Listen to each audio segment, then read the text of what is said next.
spørsmål som veldig ofte kommer opp trenger hunder egentlig klær? Som du ser, Einar har i dag på seg en veldig lekker genser. Trenger han egentlig den?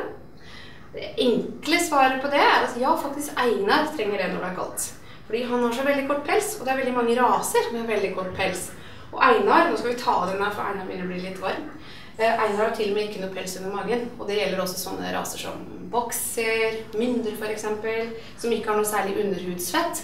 De trenger å beskytte seg for kulda. Og da finnes det mange forskjellige fine dekner. Det ikke alle som så heldige som har noen flott stykkegenser sånn som Einar. Men du kan sikkert få kjøpt det i butikken også. Men det finnes også dekner, sånne dekken som du kan trekke på i forskjellige typer, med og uten refleks, som veldig fint å ha på seg når du går ute i mørket på kvelden. Dette jo litt av en mer sånn bytype, litt mer stilig tweed, som jeg kan tenke meg Einar synes veldig festlig. Og så, for ikke å glemme å snakke om hva som skjer når du skal gå på tur, på ski. Nå vet jeg ikke om du går så mye på ski, Einar. Men la oss si du skulle gjøre det, da, så det kjempeviktig at du faktisk har et dekken på hunden din når du skal hvile. Fordi de blir veldig kalde når de stopper og beveger på seg. Det som nok så fascinerende med hunder at de har masse forskjellige typer pels. Så for eksempel Einar, sånne typer som Einar, de har jo veldig tynn og kort pels, og det fungerer ikke så veldig greit i kulda, så de virkelig har behov for litt beskyttelse.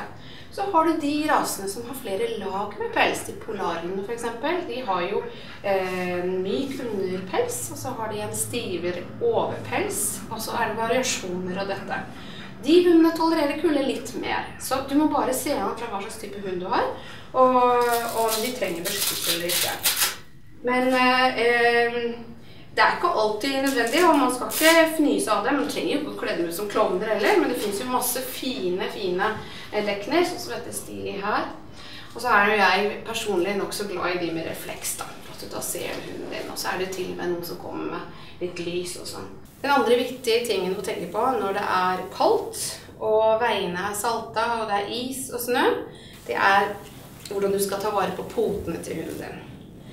Ved moderat turgåing så det ikke nødvendig å gjøre så veldig mye hvis din hund vant med det underlaget den går på. Men i de forholdene vi lever her i Norge, så sier det seg selv at du må tenke litt ekstra på hvordan du skal beskytte tredeputene for salt på veiene spesielt. Og så klart det jo nok så tøft å gå på snø og is, og du skjærer deg lett. Det ikke så innmari deilig, og i og med at det bare én sesong, og sesongen kort, så de aller færreste hundene har tredeputer som tåler det. Einar ikke så innmari glad i disse her, men kan de prøve. Kan jo hende at du likte den fargen her ordentlig godt. Jeg tror faktisk at du synes den var kjempekul. Det veldig fint med gule sokker, da, for at det synes du i trafikken og alt. Så det som det absolutt mest perfekte måten å gjøre dette på, jo å ta på dobbeltbeskyttelse. Og med det så mener jeg faktisk at du tar på potesalve først, og da det sånne potesalver som ikke vannbaserte, kjempeviktig, så det ikke fryser, som du får kjøpt i dyrebutikk.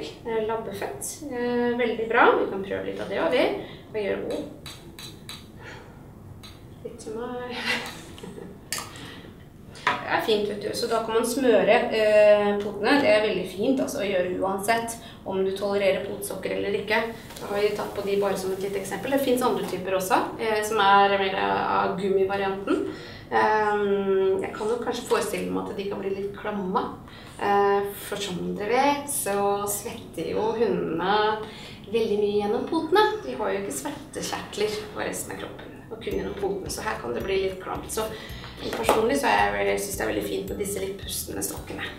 Så til kalde vinterdager og vinterferier og påskeferier og norske klimaer, bruk dekken når det skikkelig surt. Jeg sier ikke mellom noen spesielle grader, for at dette her synes jeg så individuelt fra hund til hund, og hvor man bor. Bor du på Vestlandet hvor det blåser masse, så må du ha på dekken mye fortere enn du bor sørover, kanskje.